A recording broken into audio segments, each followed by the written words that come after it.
नमस्कार, स्वागत है आपका बिहार समाचार में। चलिए जानते हैं आज की सभी बड़ी और महत्वपूर्ण खबरों के बारे में सिर्फ 10 मिनट में। पर इससे पहले अगर आप चैनल पर नए हैं तो चैनल को सब्सक्राइब जरूर ही कर लें ताकि आपको बिहार की हर ताजा तरीन खबरें सबसे पहले मिल सके। तो चलिए शुरुआत करते हैं आज की पहली और बड़ी खबर से। महिलाओं के लिए बड़ी खुशखबरी, महिलाओं को जल्द ही मिलने वाले हैं 2 लाख रुपए। नीतीश सरकार ने बनाया बड़ा प्लान। जी हां, अंतर्राष्ट्रीय महिला दिवस के अवसर पर अब बिहार में 8 मार्च को महिला रोजगार दिवस के रूप में कार्यक्रम आयोजित किए जाएंगे और इसी दिन महिलाओं को 2-2 लाख रुपए दिए जा सकते हैं। इस दिन सभी जिला मुख्यालयों पर रोजगार उत्सव का आयोजन होगा जिसमें बड़ी संख्या में महिला उद्यमी और जीविका दीदियां भाग लेगी। कार्यक्रम के दौरान महिला रोजगार और उनकी प्रगति को लेकर विशेष चर्चा की जाएगी। देखिए, जीविका समूह से जुड़ी महिलाओं को आत्मनिर्भर बनाने के लिए मुख्यमंत्री महिला रोजगार के तहत प्रत्येक महिलाओं को 10-10 हजार रुपए दिए गए हैं और जिन महिलाओं ने इस राशि से अपना रोजगार शुरू किया है उनकी समीक्षा के बाद अब कारोबार के विस्तार के लिए सरकार 2 लाख रुपए तक की अतिरिक्त सहायता उपलब्ध कराने वाली है और इसी दिन 8 मार्च को सभी महिलाओं को 2-2 लाख रुपए दे दिए जाएंगे। अब कौन होगा बिहार का अगला मुख्यमंत्री? बिहार की सियासत में होने वाला है बड़ा उलटफेर। बिहार में 21 सालों से बिहार के मुख्यमंत्री नीतीश कुमार हैं और अब राज्यसभा वो जाने वाले हैं। वो 5 मार्च को अपना नामांकन दाखिल करेंगे और इस बड़े राजनीतिक बदलाव से बिहार में नए मुख्यमंत्री को लेकर अटकलें तेज हो गई है कि आखिर अगला मुख्यमंत्री अब कौन होगा। और ये राज्य की सत्ता में एक बहुत महत्वपूर्ण मोड़ है जिससे भविष्य की राजनीति पर गहरा असर पड़ेगा। देखिए, नीतीश कुमार 5 मार्च को राज्यसभा चुनाव के लिए नामांकन का पर्चा दाखिल करेंगे तो बिहार के अगले मुख्यमंत्री के लिए 3 नामों की चर्चा हो रही है। पहला है नित्यानंद राय, दूसरा सम्राट चौधरी या फिर दिलीप जायसवाल बिहार के नए मुख्यमंत्री हो सकते हैं। राज्यसभा चुनाव 2026 को लेकर बीजेपी ने उम्मीदवारों की घोषणा, जारी हुई पूरी लिस्ट। ये बड़ी खबर पटना से आ रही है जो राज्यसभा चुनाव से जुड़ी है। बीजेपी ने 8 राज्यों में होने वाले राज्यसभा चुनाव के लिए अपने उम्मीदवारों के नाम की घोषणा कर दी है और बिहार से नितिन नवीन और शिवेश कुमार को राज्यसभा का उम्मीदवार बनाया गया है। वहीं देखिए, कयास ये भी लगाया जा रहा था कि बीजेपी भोजपुरी फिल्म के पावर स्टार पवन सिंह को राज्यसभा का उम्मीदवार बनाएगी, लेकिन ऐसा नहीं हुआ। सारे कयासों पर अब विराम लग गया है और सिंगर गुंजन सिंह ने पिछले दिनों कहा था कि बीजेपी पवन सिंह को राज्यसभा भेजेगी, तो गुंजन सिंह का अनुमान भी फेल हो गया है और भारतीय जनता पार्टी ने राज्यसभा चुनाव के लिए उम्मीदवारों का ऐलान कर दिया है। बिहार की 2 सीटों से पार्टी के राष्ट्रीय अध्यक्ष नितिन नवीन और शिवेश कुमार को उम्मीदवार बनाया गया है। हो गया बड़ा ऐलान, निशांत अब जेडीयू का देखेंगे काम, पार्टी में आज होंगे विधिवत शामिल। जी हां, बिहार की राजनीति में इन दिनों हलचल तेज है और इसी बीच देखिए, जनता दल यूनाइटेड यानी जेडीयू पार्टी के एक वरिष्ठ नेता ने मुख्यमंत्री आवास पर मुलाकात के बाद बड़ा खुलासा किया है।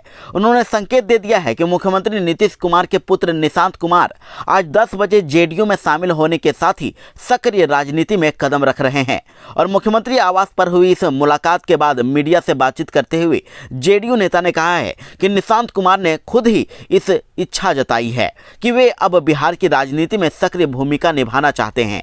उन्होंने बताया कि निशांत राज्य के विभिन्न जिलों का दौरा करेंगे और वहां के लोगों से संवाद करेंगे और जमीनी हकीकत को समझने का प्रयास करेंगे। इस बयान के बाद राजनीतिक हलकों में अब चर्चाओं का दौर तेज हो गया है। क्या बिहार के अगले मुख्यमंत्री निशांत कुमार होंगे? बिहार में मेगा ब्रिज प्लान, गंगा, सोन, कोसी और गंडक नदी पर बनेंगे 51 बड़े पुल। बिहार में तेज और सुगम आवागमन सुनिश्चित करने के लिए बिहार सरकार ने बड़े स्तर पर पुल निर्माण की योजना तैयार की है। इस योजना के तहत बिहार की 4 प्रमुख नदियों गंगा नदी, सोन नदी, कोसी नदी और गंडक नदी पर टोटल 51 बड़े पुलों का निर्माण और संचालन किया जाएगा। इनमें 25 पुल चालू हो चुके हैं और 14 पर निर्माण कार्य जारी है और 12 पुलों का निर्माण निकट भविष्य में शुरू होगा। बिहार में पीपीपी मोड पर खुलेंगे नए मेडिकल कॉलेज अस्पताल, 2 जिलों को जल्द मिलेगी बड़ी सौगात। बिहार की स्वास्थ्य व्यवस्था को नई ऊंचाइयों पर पहुंचाने के लिए नीतीश कुमार सरकार ने बड़ा फैसला लिया है। राज्य में नए सरकारी मेडिकल कॉलेज अस्पताल अब लोक निजी भागीदारी यानी कि पीपीपी मोड पर स्थापित किए जाएंगे। ये पहल 7 निश्चय पार्ट 3 के तहत शुरू की गई है, जिसके अंतर्गत कई जिलों में अत्याधुनिक मेडिकल कॉलेज खोलने की प्रक्रिया तेज कर दी गई है। इस योजना से खासतौर पर सहरसा और गोपालगंज के छात्रों और मरीजों को बड़ी राहत मिलेगी। बिहार में होली के बाद अब शुरू हुई एक बड़ी कार्रवाई। बकाया बिजली बिल नहीं दिया तो अब कटेगा कनेक्शन। अगर आपके घर का भी बिजली बिल लंबे समय से बकाया है तो आपके लिए बड़ी खबर काम की है। देखिए, बिहार में बिजली वितरण कंपनियों ने बकाया राशि की वसूली के लिए अब सख्त रुख अपना लिया है। South Bihar power distribution company limited और north Bihar power distribution company limited ने लगभग 13,000 करोड़ रुपए के भारी बकाये की वसूली के लिए व्यापक अभियान चलाने का फैसला लिया है। यानी कि अब जांच करने वाली है। होली का त्योहार समाप्त हो गया है तो अब बिहार में डिसकनेक्शन अभियान तेज कर दिया जाएगा। विभागीय अधिकारियों ने स्पष्ट कर दिया है कि जिन उपभोक्ताओं ने महीनों से बिजली बिल का भुगतान नहीं किया है, उनके कनेक्शन काटने में अब किसी भी तरह की ढिलाई नहीं बरती जाएगी। उनका कनेक्शन काट दिया जाएगा।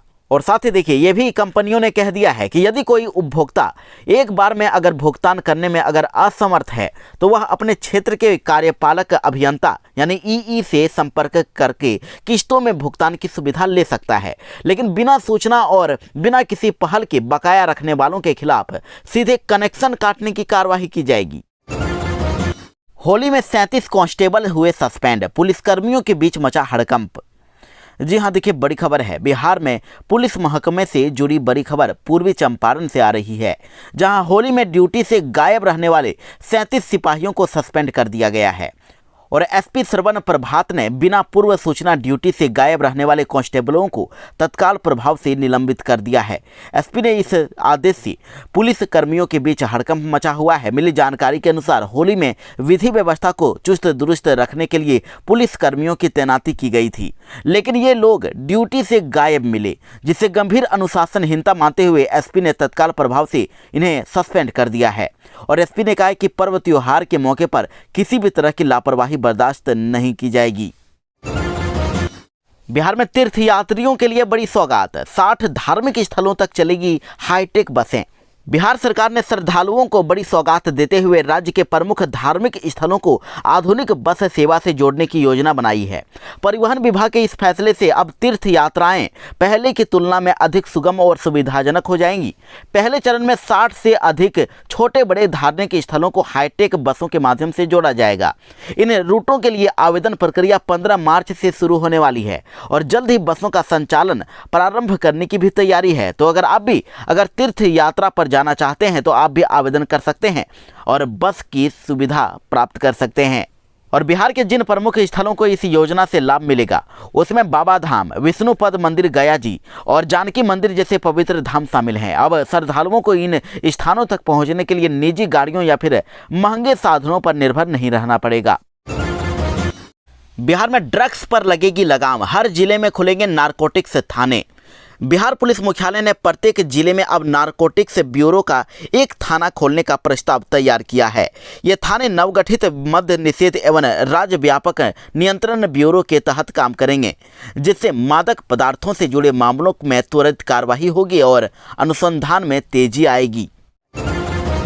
बिहार के बेगूसराय में धरने पर बैठी होमगार्ड कैंडिडेट्स पर हुई लाठीचार्ज।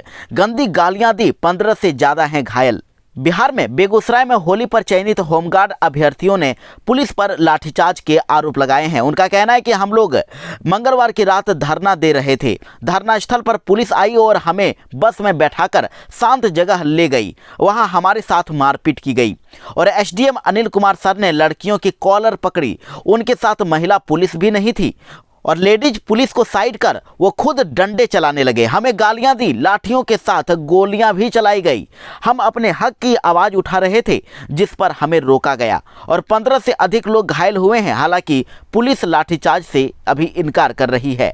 देखिए, अभ्यर्थियों का कहना है कि हम लोग आदेश लेकर रविवार से भूख हड़ताल पर बैठे हैं और महीनों पहले शारीरिक दक्षता, मेडिकल और डॉक्यूमेंट वेरिफिकेशन किया गया था। हम लोग नियुक्ति पत्र की अब मांग कर रहे थे, इसीलिए हम धरने पर बैठे थे। नीतीश सरकार का अहम फैसला। बिहार के सरकारी अस्पतालों में अब मिलेंगी आयुर्वेदिक और होम्योपैथिक दवाएं। जी हां, बिहार के सरकारी अस्पतालों में अब अंग्रेजी दवाओं के साथ आयुर्वेदिक और होम्योपैथिक दवाएं भी मिलेंगी। सरकार ने आयुष डॉक्टरों की तैनाती के बाद मरीजों को वैकल्पिक उपचार उपलब्ध कराने के लिए ये कदम उठाया है और बिहार स्वास्थ्य सेवाएं आधारभूत संरचना निगम दवाओं की आपूर्ति सुनिश्चित करेगा। बिल्कुल फ्री में आयुर्वेदिक और होम्योपैथिक दवाएं भी अब सरकारी अस्पतालों में मिल पाएंगी। किसानों के लिए सरकार ने जारी किया डबल बेनिफिट प्लान। 6,000 सालाना के साथ मिलेंगी 36,000 की पेंशन। देश के छोटे और सीमांत किसानों के लिए केंद्र सरकार की योजनाएं अब सिर्फ खेती तक सीमित नहीं रही, बल्कि बुढ़ापे की सुरक्षा का भी मजबूत सहारा बन रही हैं। देखिए, अगर आप पीएम किसान सम्मान निधि योजना के लाभार्थी हैं तो आपके लिए बड़ी खबर है। अब किसान सालाना 6,000 रुपये की सहायता के साथ 60 साल की उम्र के बाद हर महीने 3,000 रुपये की पेंशन भी पा सकते हैं। खास बात यह है कि इसके लिए अलग से ज़्यादा कागजी प्रक्रिया या अतिरिक्त आर्थिक बोझ उठाने की जरूरत नहीं है। देखिए, पीएम किसान सम्मान निधि योजना के तहत पात्र किसानों को हर साल 6,000 रुपये की आर्थिक सहायता दी जाती है। ये राशि 3 बराबर किस्तों में 2-2 हज़ार रुपये प्रति किस्त सीधे किसानों के बैंक अकाउंट में ट्रांसफर किया जा रहा है। हर 4 महीने में 2-2 हज़ार रुपये मिलते हैं। तो इन किसानों के लिए अब आसानी से प्रधानमंत्री किसान मानधन योजना से जुड़ने का मौका दिया गया है। ये योजना खासतौर पर छोटे और सीमांत किसानों के बुढ़ापे को सुरक्षित बनाने के लिए शुरू की गई है। इस योजना में 18 साल से लेकर 40 साल तक के कोई भी पात्र किसान रजिस्ट्रेशन करा सकता है। इसमें उम्र के अनुसार हर महीने 55 रुपये से लेकर 200 रुपये तक अंशदान यानी कि जमा करना होता है। इस सबसे बड़ी राहत बात यह है कि अगर किसान पहले से पीएम किसान का लाभ ले रहा है तो ये अंशदान उसी 6,000 रुपये की राशि में से समायोजित किया जा सकता है, यानी कि काट लिए जाएंगे, यानी अलग से जेब से पैसा खर्च करने की जरूरत नहीं पड़ेगी। और अधिकतम 2,400 रुपये सालाना अंशदान देने के बाद भी किसान के खाते में सम्मान निधि के 3,600 रुपये बच जाएंगे। और फिर प्रधानमंत्री किसान मानधन योजना के तहत 60 साल की आयु पूरी होने पर किसान को हर महीने 3,000 रुपये की पेंशन दी जाती है, यानी कि सालाना 36,000 रुपये की निश्चित आय होगी। और ख़ास बात यह है कि 60 साल के बाद अंशदान देना बंद हो जाता है, लेकिन पेंशन जीवन भर मिलती रहेगी।